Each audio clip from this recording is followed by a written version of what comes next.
Le loup de Wall Street, c'est lui, Jordan Belfort, l'homme qui a escroqué des milliers de clients. À peine 27 ans, ivre de pouvoir, il enchaîne lignes de cocaïne, viré en hélicoptère et nuit avec des prostituées. Vous écoutez Criminel 2.0, épisode 17. Jordan Belfort, première partie.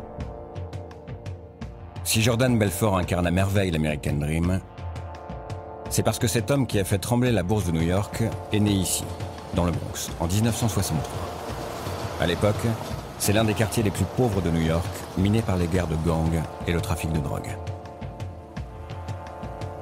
Jordan est issu d'une famille modeste.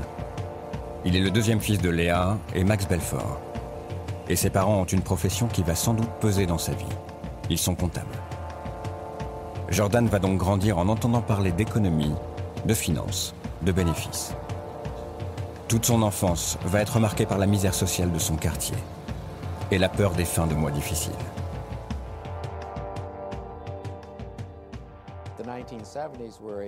Dans les années 70, les Américains s'inquiétaient beaucoup pour leur argent. Richard Sylla, historien de la finance. Le problème, quand on vivait à New York, c'est que les prix augmentaient avec l'inflation. Mais les salaires ne suivaient pas pour autant.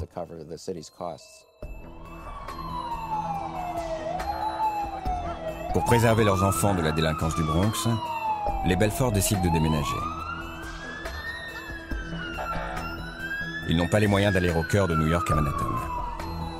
Alors ils s'exilent dans ce quartier éloigné beaucoup plus tranquille, le Queens. Ils posent leurs valises ici, à Bayside. Il s'agit d'une petite ville nichée au bord de l'Atlantique. Et nous avons retrouvé l'endroit où a vécu la famille. Un immeuble pas très glamour, typique de la middle class américaine. À l'interphone, il y a encore le nom de ses parents.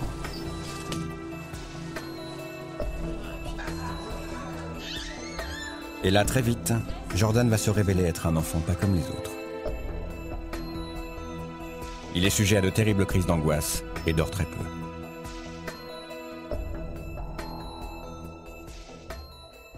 Sa mère raconte que souvent elle entrait dans sa chambre Laure Cometti, journaliste. le soir pour vérifier s'il dormait et il était assis sur son lit, il dormait pas du tout.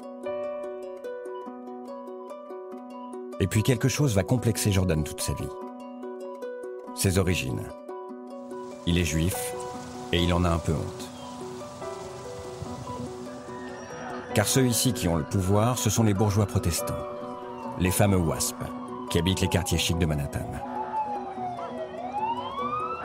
Dès son enfance, il éprouve un désir d'ascension, un besoin de revanche sur ses origines modestes.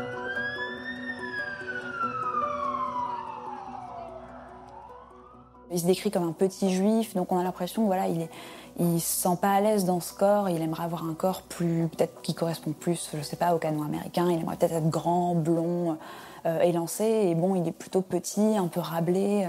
Bon, il est plutôt beau gosse quand on voit Jordan Belfort, mais lui, en tout cas, il se trouve pas forcément très beau. Donc il y a ce complexe physique, et puis il y a aussi ce complexe social d'être issu d'une middle class qui ne le fait pas trop rêver. Lui, il a vraiment... Ce qui le fait rêver, c'est les superbes voitures hors de prix, les grandes femmes blondes, mannequins, top modèles. Adolescent, Jordan a des goûts de luxe. Mais comme il est issu d'un milieu modeste, il n'a pas le choix. S'il veut gagner de l'argent de poche, il va devoir travailler.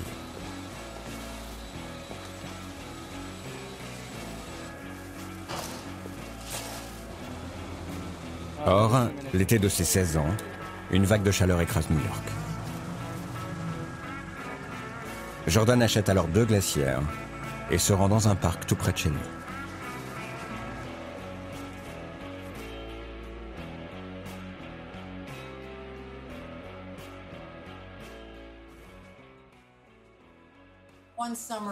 Un été, Jordan a décidé de vendre des glaces sur la plage. Jane Wells, journaliste chez NBC.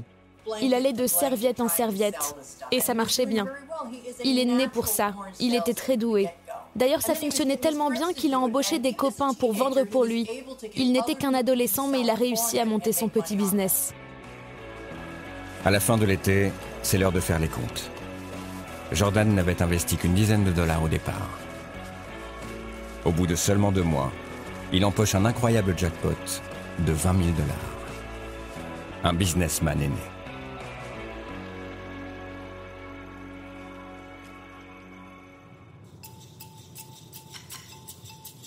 Cet argent, Jordan Belfort l'économise pour entrer à l'université. Il quitte alors l'appartement familial pour se rendre à Baltimore, à 3 heures de route de New York. Il intègre une école qui pourrait exaucer ses rêves de richesse. Le Baltimore College of Dental Surgery. Mais là, rien ne se passe comme prévu. Il fait ce que sa mère a toujours voulu, une école de médecine dentaire. Et il raconte dans son livre que dès son premier jour de fac, le doyen fait un discours inaugural et dit aux élèves que l'âge d'or des dentistes est fini. Jordan se dit « Ok, alors qu'est-ce que je fais ici ?» Il se lève, il quitte la salle et il ne remet plus jamais les pieds en fac dentaire. Laure Cometti, journaliste. Au grand désespoir de sa mère, mais bon, il finit rapidement par retomber sur ses pieds. Nous sommes en 1983. Jordan Belfort a 20 ans et aucun diplôme. Il espérait prendre sa revanche sur les WASP grâce au métier prestigieux de dentiste. C'est raté. Alors il va revenir à ce qu'il sait faire depuis le début, acheter et vendre. Il se lance comme commercial à New York.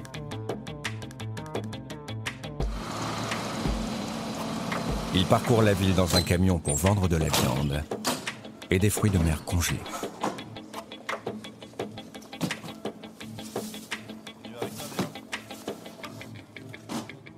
Jordan rejoint cette entreprise-là, devient vendeur. Et en fait, très rapidement, il explose tous les records de vente. Il devient le meilleur vendeur de toute l'entreprise. Donc forcément, ça lui donne des idées et il propose à son ami de faire sécession, de partir, qu'ils montent leur propre entreprise de vente en porte-à-porte de viande et de surgelés. Au bout de quelques mois, Jordan démissionne et crée sa propre entreprise concurrente. Il est persuadé qu'il n'a besoin de personne et que l'argent coulera à flot. Les premiers mois lui donnent raison.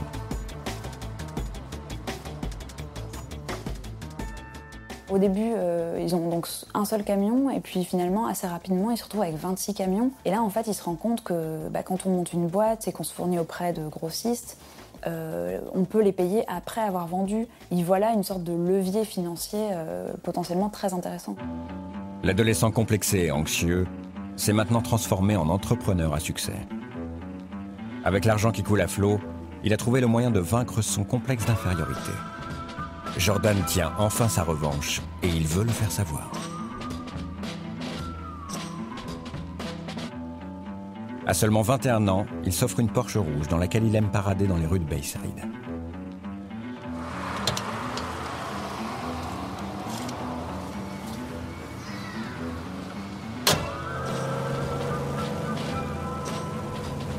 Mais derrière cette réussite tapageuse se cache un défaut majeur.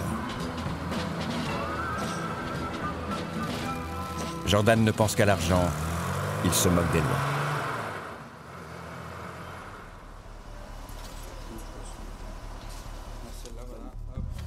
Il laisse des factures impayées et ses banquiers le harcèlent. Il doit déposer le bilan. Pour lui, l'épisode marquant, c'est que les huissiers viennent et saisissent sa Porsche, qui était sa première Porsche, qui était, on le sent pour lui, le symbole d'une émancipation sociale, de l'ascension. Il verse une larme, mais c'est fini. Par contre, on sent que c'est un épisode... il va vraiment tout faire pour ne pas répéter ce genre d'erreur. Le jeune homme repart de zéro. Un voisin lui conseille de trouver du travail dans cette rue du sud de Manhattan. Wall Street, la place boursière historique de la ville, symbole de la puissance financière américaine.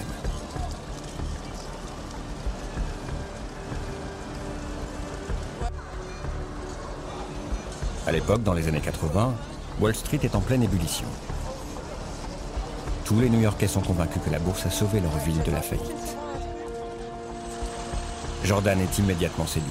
Il y vaut l'assurance d'un travail facile et la promesse de gagner beaucoup d'argent.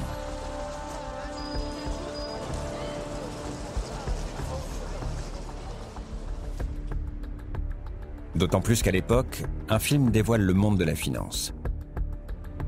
Il s'agit de Wall Street, d'Oliver Stone avec Michael Douglas. L'histoire dénonce les arnaques financières de Gordon Gekko, un trader sans scrupules.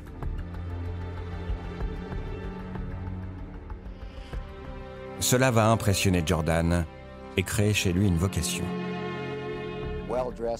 Ces jeunes hommes très bien habillés faisaient beaucoup d'argent. Richard Sylla, historien de la finance. Et s'appelaient entre eux les maîtres de l'univers.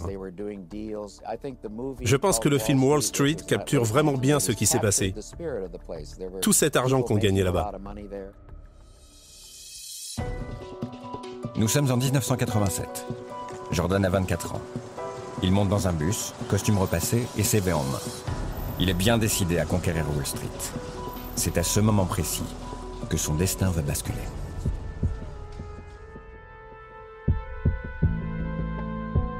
Vous venez d'écouter Criminel 2.0. Si vous avez aimé ce podcast, vous pouvez vous abonner sur votre plateforme de podcast préférée et suivre Initial Studio sur les réseaux sociaux.